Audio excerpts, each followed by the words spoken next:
નમસ્કાર, આપ જોઈ રહ્યા છો સંદેશ ન્યૂઝ, તમારી સાથે સત્યની સાથે આજનો એજન્ડા સાથે હું છું રૂપુર। આજનો એજન્ડામાં સૌથી પહેલા આજે વાત કરવી છે એ મુદ્દો જે દિવસ દરમિયાન ચર્ચાના એરણે રહ્યો અને એ છે કોંગ્રેસની ચિંતન શિબિર। કોંગ્રેસના નેતાઓ પહેલા ટ્રેનથી રાજસ્થાનના ઉદયપુર પહોંચ્યા અને ત્યારબાદ બસથી જ્યાં ચિંતન શિબિર હતી એ સ્થળ ઉપર પહોંચ્યા, પણ સૌથી વધુ ધ્યાન ખેંચ્યું સોનિયા ગાંધીના શબ્દોએ। કહ્યું કે પાર્ટીએ આપણને ઘણું બધું આપ્યું છે, હવે સમય આવી ગયો છે ઋણ ચૂકવવાનો। આખરે સોનિયા ગાંધીના આ શબ્દોનો અર્થ શું છે? શું કોંગ્રેસમાં સંગઠનમાં ધરખમ ફેરફારના એંધાણ તો નથી?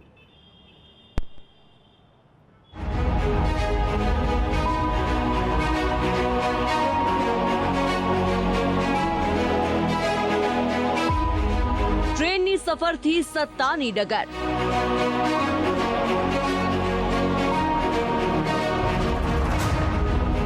ઉદયપુરમાં કોંગ્રેસનું મહામંથન।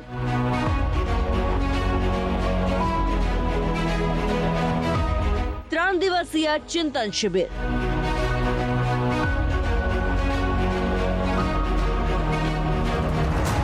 ચૂંટણીઓમાં કેવી રહેશે રણનીતિ? ઉદયપુરમાં સોનિયા ગાંધીનો હુંકાર। આવનારી ચૂંટણીઓમાં જોશ અને જુસ્સા સાથે ઝંપલાવવા માટે કોંગ્રેસ એક્શન મોડમાં આવી ગયું। આવનારી ચૂંટણીઓમાં કોંગ્રેસ કેવી રીતની રણનીતિ અપનાવશે, કેવી રીતે સત્તા પક્ષને માત આપશે, કેવી રીતે સરકારને ઘેરશે, તે અંગેની 3 દિવસીય ચિંતન શિબિરનું ઉદયપુરમાં આયોજન કર્યું છે। કોંગ્રેસની આ ચિંતન શિબિરમાં દેશના દિગ્ગજ કોંગ્રેસી નેતાઓ, મુખ્યમંત્રીઓ અને મંત્રીઓ ખૂણે ખૂણેથી ઉદયપુર પહોંચ્યા, એ પણ ટ્રેન મારફતે। કોંગ્રેસ નેતા રાહુલ ગાંધી પણ દિલ્હી ઉદયપુર ટ્રેનમાં બેસીને પહોંચ્યા, જેમની સાથે અનેક દિગ્ગજ નેતાઓ હતા। છત્તીસગઢના મુખ્યમંત્રી ભૂપેશ બઘેલે પણ ટ્રેનથી ઉદયપુર સુધીની મુસાફરી કરી અને ઉદયપુર પહોંચ્યા। તેમણે પોતાના ટ્વિટર હેન્ડલ પર ફોટો પોસ્ટ કરતા લખ્યું કે નવચિંતન કે વાસ્તે, ઉદયપુર કે રાસ્તે। આવનારા 2 વર્ષોમાં 11 રાજ્યોમાં ચૂંટણી આવી રહી છે, જેની તૈયારીમાં કોંગ્રેસ લાગી ગઈ છે। 2022ના ડિસેમ્બરના સુધીમાં ગુજરાત અને હિમાચલ પ્રદેશ વિધાનસભાની ચૂંટણી યોજાશે, જ્યારે 2023માં મેઘાલય, નાગાલેન્ડ, ત્રિપુરા, કર્ણાટકા, છત્તીસગઢ, મધ્યપ્રદેશ, મિઝોરમ, રાજસ્થાન, તેલંગાણામાં ચૂંટણી યોજાવાની છે। આ 11 રાજ્યોને સર કરવા અને 2024માં આવી રહેલી લોકસભાની ચૂંટણીમાં ભાજપને માત આપવા કોંગ્રેસ રણનીતિ બનાવી રહ્યું છે। ચિંતન શિબિરના પહેલા જ દિવસે કોંગ્રેસ અધ્યક્ષા સોનિયા ગાંધીએ વિરોધીઓને ભીંસમાં લેવા અને કાર્યકરોમાં જોમ ભરવાનું કામ કર્યું। સોનિયા ગાંધીએ કહ્યું કે પાર્ટીએ અત્યાર સુધી ઘણું આપ્યું છે, હવે આપણે ઋણ ચૂકતે કરવાનો સમય છે। ભૂલો ઘણી થઈ છે, નિષ્ફળતાઓ પણ મળી છે, પરંતુ લોકોની આશા અપેક્ષાઓને જરૂર પૂરી કરીશું। हाल में मिली नाकामयाबियों से हम बेखबर नहीं हैं, ना ही हम बेखबर है उस संघर्ष से या उस संघर्ष की कठिनाइयों से जिसे हमें करना है और जीतना है। लोगों की हमसे जो उम्मीदें हैं उनसे हम अनजान नहीं हैं। व्यक्तिगत और सामूहिक रूप से यह प्रण लेने के लिए हम एकत्रित हुए हैं। સોનિયા ગાંધીએ કેન્દ્ર સરકાર પર પણ પ્રહાર કરતા કહ્યું કે કેન્દ્ર સરકાર દેશમાં ડર અને અસુરક્ષાનો માહોલ પેદા કરી રહી છે। It means keeping the country in a state of permanent polarization, compelling people to live in a constant state of fear and insecurity. It means viciously targeting, victimizing, and often brutalizing minorities who are an integral part of our society and are equal citizens of our republic. તો રાજસ્થાનના મુખ્યમંત્રી અશોક ગેહલોતે કહ્યું, ધર્મના નામ પર સત્તામાં આવેલી સરકાર હુલ્લડ કરાવે છે, આક્રોશ ફેલાવે છે, ઈડી સીબીઆઈનો દુરુપયોગ કરે છે। विचारधारा की लड़ाई अलग है, पर धर्म जाति ऐसी चीज़ है कि आप भड़का सकते हो, दंगे भी हिंसा कर सकते हो, हो रहा है देश के अंदर। राजस्थान तो टारगेट नंबर 1 अब जहाँ जहाँ चुनाव आते हैं वहाँ ये टारगेट बना लेते हैं। दंगों का, सीबीआई, इनकम टैक्स, ईडी के छापों का आप देख रहे हो। इनके लोग दूध के धुले हुए हैं, कहीं छापा नहीं पड़ेगा इनकम टैक्स का, ईडी का, सीबीआई का। कितने लोग जेलों में बंद है कोई सोच नहीं सकता, हमें मालूम ही नहीं है। કોંગ્રેસના નવા મોડેલની વાત કરવામાં આવે તો ટિકિટ માટે કોંગ્રેસ નવી ફોર્મ્યુલા અપનાવી રહ્યું છે। ઓછામાં ઓછા 5 વર્ષ કોંગ્રેસમાં કામ કરેલું હોવું જોઈએ। સીધી ટિકિટ નહીં આપવામાં આવે। પાર્ટીમાં નવા આવનારને ટિકિટ નહીં આપવામાં આવે।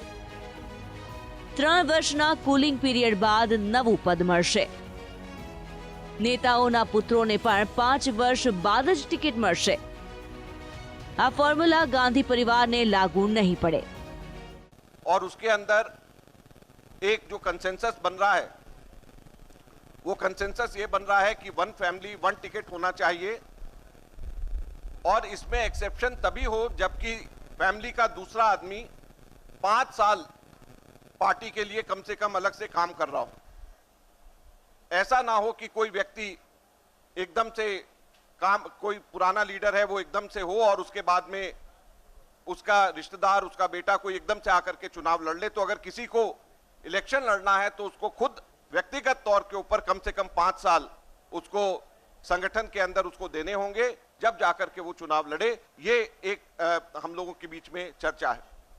કોંગ્રેસની આ ચિંતન શિબિર હજુ 2 દિવસ ચાલવાની છે, જેમાં નેતૃત્વ, સંગઠન, નીતિ, જનતામાં વિશ્વાસ જેવા અનેક મુદ્દાઓ પર ચિંતન કરવામાં આવશે।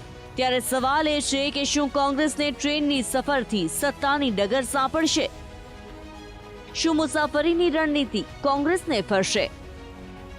કોંગ્રેસને આ મુસાફરી આવનારી ચૂંટણીમાં ફરશે તે તો મતદારોનો મૂડ, મત અને મિજાજ જ નક્કી કરશે।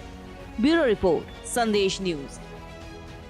એક તરફ કોંગ્રેસની ચિંતન શિબિર પર ચિંતન શિબિર અને બીજી તરફ એ જ વસ્તુ ભારતીય જનતા પાર્ટીમાં પણ એ જ રણનીતિ અહીંયા પણ બતાવી રહ્યું છે કે ચૂંટણી માટે બધા જ પક્ષો એડી ચોટીનું જોર લગાવી રહ્યા છે અને પોતપોતાના ટાર્ગેટ મેળવવા માટે કવાયત કરી રહ્યા છે। ભારતીય જનતા પાર્ટી પણ ચિંતન શિબિર યોજવા જઈ રહી છે અને ગૃહમંત્રી અમિત શાહ આ ચિંતન શિબિરમાં આવી રહ્યા છે।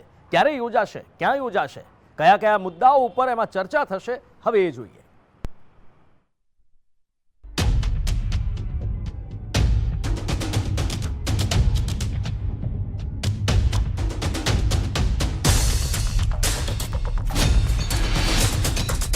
ભાજપ કોંગ્રેસ એક્શન મોડમાં। શું છે ભાજપ કોંગ્રેસની રણનીતિ? ચૂંટણીને પગલે દોડતા થયા પક્ષો।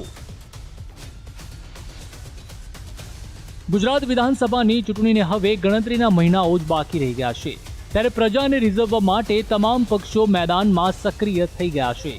દરેક પક્ષ પોતપોતાની રાજનીતિ બનાવી રહ્યું છે। હાલ રાજસ્થાનના ઉદયપુરમાં કોંગ્રેસ ત્રિદિવસીય ચિંતન શિબિર કરી રહ્યું છે, જ્યારે ભાજપે પણ ગાંધીનગર ખાતે 2 દિવસીય ચિંતન શિબિરનું આયોજન કર્યું છે। ગૃહમંત્રી અમિત શાહ 15 અને 16 મેના રોજ ગુજરાતની મુલાકાતે આવશે, તો ચિંતન શિબિરની અધ્યક્ષતા અમિત શાહ અને ભૂપેન્દ્ર યાદવ કરશે। ગુજરાત જીતવાની કવાયત પૂરજોશમાં। દિગ્ગજ નેતાઓના અવિરત ગુજરાત પ્રવાસ। રાહુલ બાદ હવે પ્રિયંકા આવશે ગુજરાત। મહિલાઓને કોંગ્રેસ તરફી કરવા કરશે પ્રયાસ। અમિત શાહ પણ આવશે ગુજરાત। જીત માટેની રણનીતિનો આપશે મંત્ર। ક્યાંક લોકોની સમસ્યા અને મુદ્દા બનાવવાની રણનીતિ। શાહની અધ્યક્ષતામાં ભાજપ પણ કરશે મંથન। અમિત શાહ આપશે ભાજપના કાર્યકરોને જીતનો મંત્ર।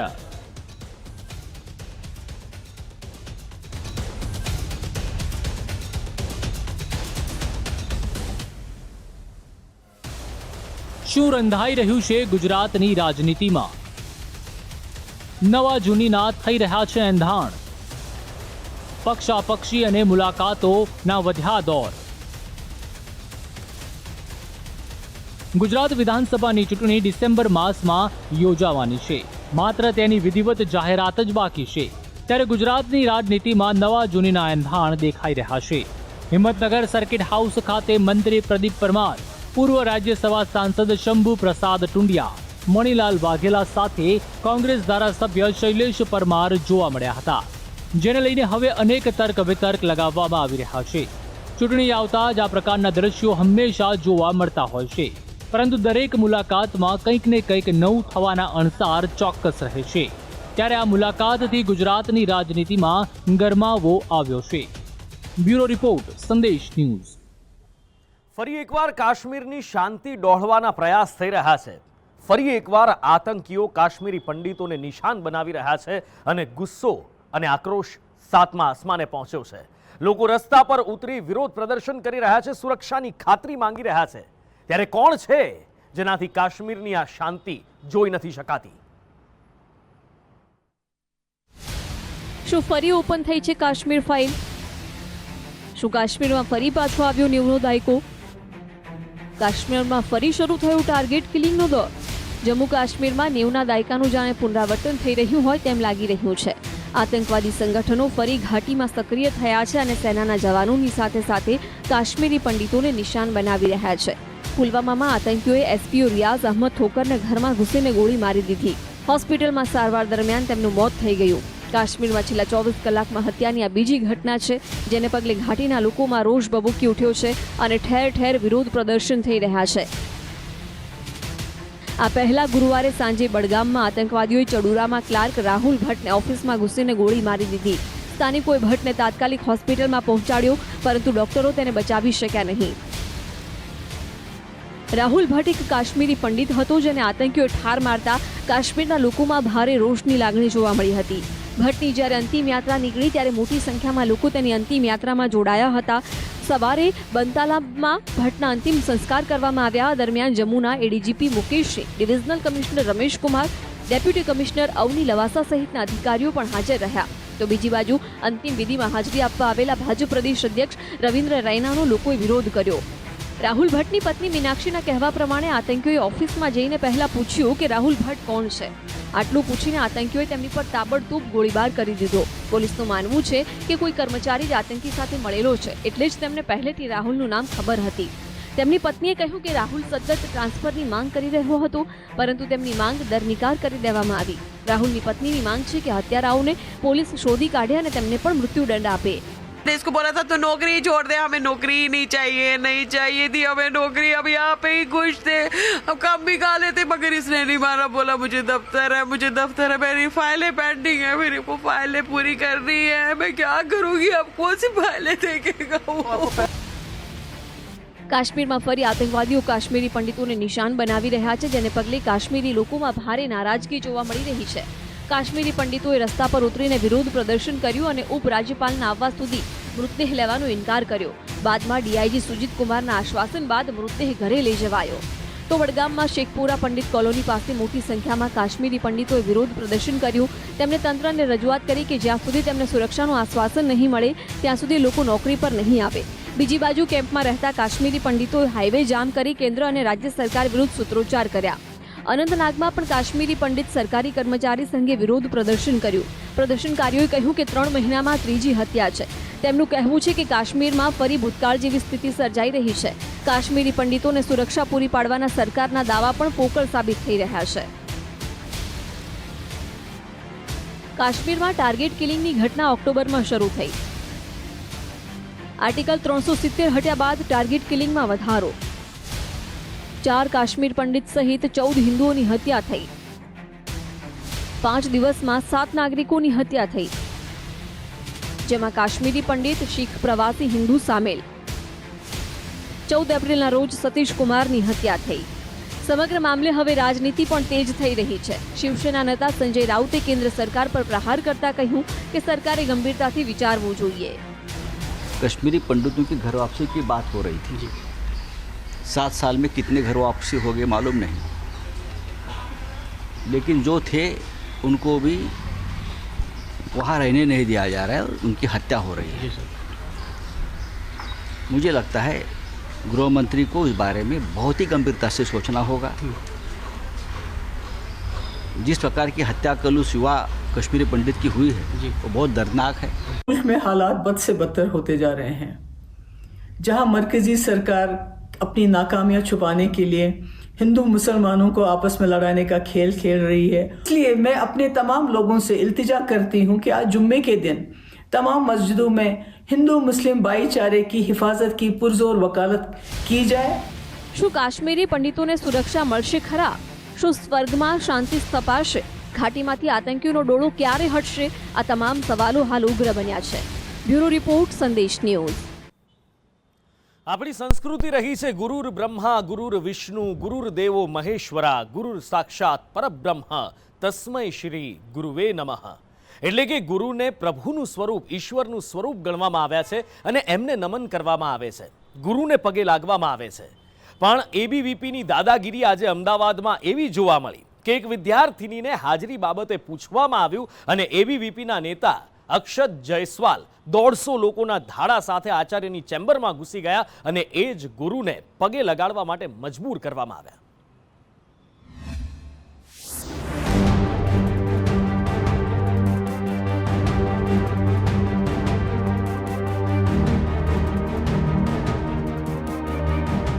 અમદાવાદમાં એબીવીપીના વિદ્યાર્થી નેતાઓની દાદાગીરીના કિસ્સાઓ વધી રહ્યા છે। જીએલએસ કોલેજ બાદ શહેરની વધુ એક કોલેજમાં એબીવીપીના વિદ્યાર્થી નેતાની દાદાગીરી સામે આવી। પ્રાપ્ત વિગતો મુજબ એન્જિનિયરિંગના બીજા વર્ષમાં અભ્યાસ કરતી વિદ્યાર્થિનીની હાજરી પૂરતી નહીં હોવાથી કોલેજના આચાર્ય મોનિકા ગોસ્વામીએ વિદ્યાર્થિનીના વાલીને જાણ કરી હતી અને કોલેજમાં મળવા આવવા જણાવ્યું હતું। આ બાબતે વિદ્યાર્થિનીએ એબીવીપીને જાણ કરી હતી અને એબીવીપીનો નેતા અક્ષત જયસ્વાલ, જે ટેકનિકલ કોલેજનો વિદ્યાર્થી પણ છે, તે પોતાના કાર્યકરો સાથે સાલ કોલેજના આચાર્યની ચેમ્બરમાં 150 લોકો સાથે રજૂઆત કરવા આવી ગયો હતો। આ દરમિયાન મામલો એટલો ઉગ્ર બન્યો કે એબીવીપીની દાદાગીરી સામે મહિલા આચાર્ય મોનિકા ગોસ્વામી વિદ્યાર્થિનીને પગે પડી માફી માંગતા જોવા મળ્યા હતા અને બેશરમીની હદ એ હતી કે એબીવીપીના કેટલાક વિદ્યાર્થી સદસ્યો આ ઘટનાનો વિડીયો ઉતારી રહ્યા હતા। આ વિડીયો એબીવીપીએ તેના ઇન્સ્ટાગ્રામ પર વાયરલ કર્યો છે। सिर्फ 50% अटेंडेंस में आपने कुछ एक दिन आप आ रहे हो, एक दिन कॉलेज नहीं आ रहे हो, कहीं और हो रहे हैं, आपका एक लिंक भी ब्रेक होता है बिकॉज ये इंजीनियरिंग के स्टूडेंट्स हैं। तो इंजीनियरिंग में काफ़ी कॉन्सेप्ट्स होते हैं, इसके लिए कंटिन्यूसली इनको क्लास में रहना ज़रूरी है। इसलिए स्टूडेंट्स को अवेयर करना, दिस इज़ आवर रिस्पॉन्सिबिलिटी। सो यही केस हुआ था और ये बच्चे गलत जाके बताते हैं एबीवीपी को, और वो एबीवीपी कल हमारे पास आया था एंड मोर देन 150 स्टूडेंट्स मेरी केबिन में थे। बच्चे ये कर रहे थे, वो हमारी बच्ची ही है, 2nd सेमेस्टर की स्टूडेंट है। हम यदि बड़े होके यदि उसके सामने थोड़ा झुक जाएंगे तो हमें कोई प्रॉब्लम नहीं, हम छोटे नहीं हो जाते हैं। उस बच्चे को यही बोला कि तुझे यही प्रॉब्लम है, आपको यही प्रॉब्लम है, so definitely we are bow down. हमने बो डाउन किया उनके साथ। એ વિદ્યાર્થી અમારા પ્રિન્સિપલ મેડમ જોડે થોડુંક મિસબિહેવ કરતી હતી, એટલે અમે એને એવું કીધું કે બેટા મેડમને તો આપણે રિસ્પેક્ટ આપવું જોઈએ, આપણે એમના પગે પડવું જોઈએ, આપણે એમને પગે લાગવું જોઈએ। તો એને પગે લાગવા માંડી, એટલે એને એમ થયું કે મને પગે લાગવાનું કહે છે મેડમ, એવું કહે છે। ટૂંકમાં છોકરાઓના ભવિષ્ય માટે કે છોકરાના રિઝલ્ટ માટે અમે પ્રયત્નો કરીએ છીએ, બીજું તો અમારું કંઈ આમાં મળવાનું નથી। સાલ એન્જિનિયરિંગ કોલેજમાં વિદ્યાર્થિનીની હાજરી મુદ્દે ફેકલ્ટી દ્વારા પૂછપરછ કરવામાં આવી હતી અને આ દરમિયાન વિદ્યાર્થિનીએ અકળાઈને મોટા અવાજે જવાબો આપતા ફેકલ્ટીએ તેમને શિક્ષકની માફી માંગવા અને સભ્યતાથી વાત કરવા જણાવ્યું હતું। આ ઘટનાનું લાગી આવતા તેમણે સમગ્ર ઘટના તેના એબીવીપીના મિત્રોને જણાવી હતી, જેમાં તેના એબીવીપીના મિત્રોએ કોલેજમાં આવી જઈ આચાર્ય સાથે ઉગ્ર બોલાચાલી કરી હતી અને આચાર્યને માફી માંગવા મજબૂર કર્યા હતા। પ્રિન્સિપલ મેમે પેરેન્ટ્સને બોલાયા હતા, કેમ કે અટેન્ડન્સ જે લોકોની ઓછી હતી એ લોકોના પેરેન્ટ્સને બોલાયા હતા। તો હું કહેવા ગઈ હતી, પૂછવા ગઈ હતી કે પેરેન્ટ્સ કાલે આવશે તો ચાલશે એમ, પેરેન્ટ્સ ફ્રી નથી આજે। તો એમણે પછી બીજી વાત નીકળી, તો મેં એવું કીધું કે મેમ હું તો જોશથી, મતલબ હું તો ક્લાસમાં જ હતી, મેં એવું કીધું તો મેમને લાગ્યું કે હું ગુસ્સામાં બોલી એમ। તો બીજા જે અમારા એચઓડી છે નિરાલી મેમ અને કલ્પેશ સર, એમણે કીધું કે સોરી બોલો, માફી માંગો और पैर पड़ो। તો હું પગે બી લાગી હતી મેમને, સોરી બી। આ સમગ્ર ઘટના અંગે સૌપ્રથમ સંદેશ ન્યૂઝે અહેવાલ પ્રસારિત કર્યો હતો અને સંદેશ ન્યૂઝના અહેવાલની ધારદાર અસર જોવા મળી। એબીવીપીએ તેમના દાદાગીરી કરનાર અને આચાર્યને માફી માંગવા મજબૂર કરનાર અક્ષત જયસ્વાલની એબીવીપીમાંથી હકાલપટ્ટી કરવામાં આવી છે અને તેની પાસેથી તમામ જવાબદારીઓ લઈ લેવામાં આવી છે। જે આ સમગ્ર ઘટના જે ગઈકાલે એસાલ કોલેજ કેમ્પસ ખાતે થઈ છે તો એ સમગ્ર ઘટના એક કાર્યકર્તાઓની ભૂલના લીધે થઈ છે અને આ ભૂલને વિદ્યાર્થી પરિષદનું પ્રતિનિધિ મંડળ પણ કોલેજ કેમ્પસમાં જઈને અને જે તે પ્રિન્સિપલ અને પ્રાધ્યાપકો સમક્ષ પોતાની ભૂલનો સ્વીકાર પણ કરશે અને આ જે મામલામાં સંડોવાયેલા કાર્યકર્તાઓ જે કોઈ પણ કાર્યકર્તા અક્ષત જયસ્વાલ અને તેમને પણ વિદ્યાર્થી પરિષદની દરેક જવાબદારીમાંથી પણ વિદ્યાર્થી પરિષદે મુક્ત કર્યા છે. હાલ આ મામલે કોલેજ દ્વારા કોઈ કાયદેસરની કાર્યવાહી કે અન્ય પગલાં લેવામાં નથી આવ્યા. તો એબીવીપીના મહાનગર મંત્રી પ્રાર્થના અમીને પણ સમગ્ર ઘટનાને નિંદનીય ગણાવી છે અને એબીવીપી આવી ઘટનાનું સમર્થન ન કરતું હોવાનું પણ જણાવ્યું છે. સાથે જ એબીવીપીનું પ્રતિનિધિ મંડળ પણ આચાર્યને મળીને પોતાની ભૂલનો સ્વીકાર કરશે તેવું જણાવ્યું છે. નિકુલ પટેલ, સંદેશ ન્યૂઝ, અમદાવાદ. હવે વાત કરીએ એ મુદ્દાની જેની ચર્ચા ઉત્તર પ્રદેશ સહિત દેશભરમાં થઈ રહી છે અને એ છે જ્ઞાનવાપી મસ્જિદનો એ વિવાદ. આમ તો કાશી વિશ્વનાથ મંદિરના પરિસરમાં આવેલી છે આ મસ્જિદ, પણ તેમાં સર્વેને લઈ અને મામલો કોર્ટમાં પહોંચ્યો. કોર્ટે સર્વે કરવાના આદેશ આપ્યા, સર્વેનો વિરોધ થયો અને ત્યારબાદ પણ સર્વે ચાલુ રહ્યો. પણ મામલો પહોંચ્યો સુપ્રીમ કોર્ટના શરણે અને સુપ્રીમ કોર્ટે પણ એ જ કહ્યું જે હાઈકોર્ટે કહ્યું હતું, પહેલા જોઈશું ફાઇલ અને પછી કરીશું નિર્ણય.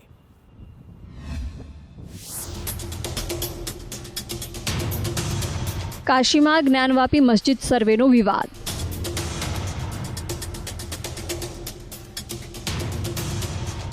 સુપ્રીમ કોર્ટમાં પહોંચ્યો સમગ્ર મામલો.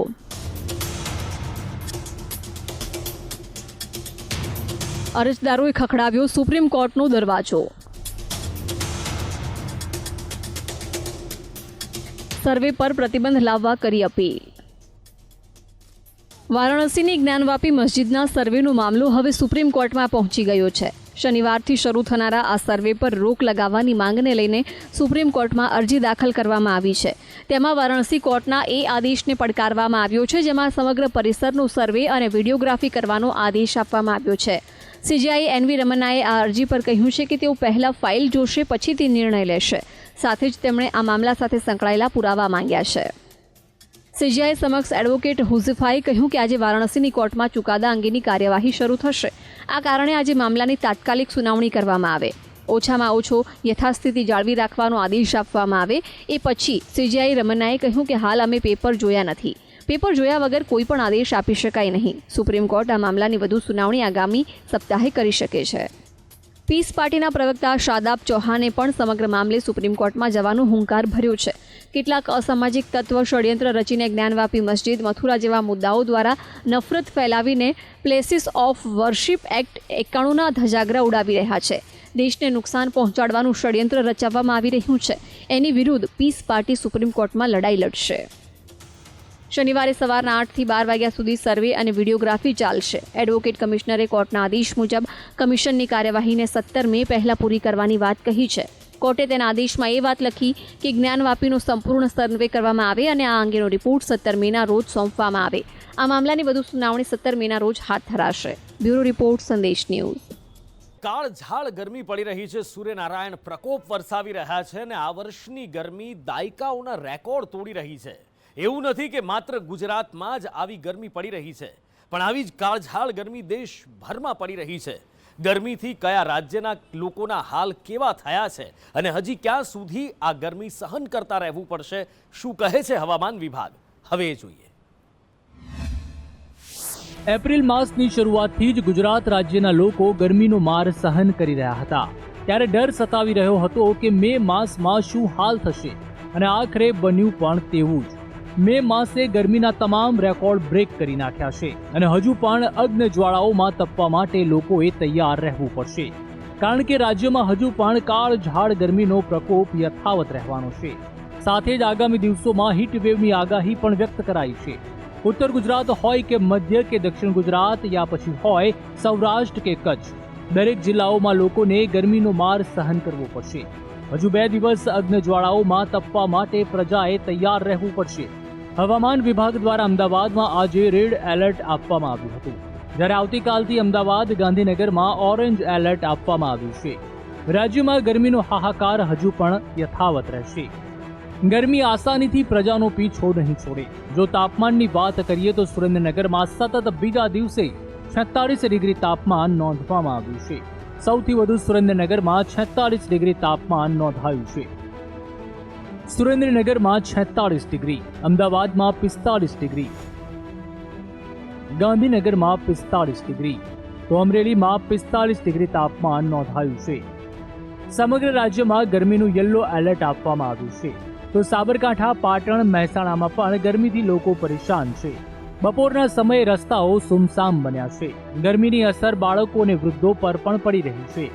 ઉનાળામાં રોગચાળાએ માથું ઊંચક્યું છે. અમદાવાદની સોલા સિવિલ હોસ્પિટલમાં રેકોર્ડ બ્રેક કેસ નોંધાયા છે. મે મહિનામાં ગરમીનો પારો વધતા ઓપીડી 1200ને પાર પહોંચી ગઈ છે. કમળો, ઝાડા ઉલટી, ટાઇફોઇડ, મેલેરિયા સહિતના રોગચાળાએ માથું ઊંચક્યું છે. પાણીજન્ય રોગચાળાના કેસોમાં પણ સતત વધારો થઈ રહ્યો છે. બાળકોથી લઈને વૃદ્ધો સુધી તમામ લોકો બની રહ્યા છે ગરમીનો શિકાર. અત્યારે ઉનાળાની સિઝન ચાલે છે. ગરમી અને પાણીજન્ય રોગચાળાનું પ્રમાણ વધ્યું છે કે જે આપણે ત્યાં ડેઇલી ઓપીડી 800ની આસપાસ રહેતી હતી, અત્યારે 1150 થી 1200ની ડેઇલી ઓપીડી રહે છે. એટલે કે કહી શકાય કે જે મહિનાની 28 થી 29,000 ઓપીડી હતી અત્યારે 33 થી 34,000 છે. તો બીજી તરફ દેશમાં કેટલાક રાજ્યોમાં આગ ઓગતી ગરમી પડી રહી છે. દિલ્હી સહિત અનેક રાજ્યોમાં ગરમીનું એલર્ટ આપવામાં આવ્યું છે. દેશભરમાં 3 દિવસ ભારે ગરમી પડવાની શક્યતાઓ વર્તાઈ રહી છે. ઉત્તર પ્રદેશ, મધ્યપ્રદેશ અને રાજસ્થાનમાં પણ ગરમીનો પ્રકોપ વધશે. રાજસ્થાનના બાડમેરમાં 48.1 ડિગ્રી તાપમાન પહોંચી ગયું છે, જે સૌથી વધારે તાપમાન માનવામાં આવી રહ્યું છે. તો રાજસ્થાનના ઝાલોરમાં 47.3 ડિગ્રી તાપમાન નોંધાયું હતું.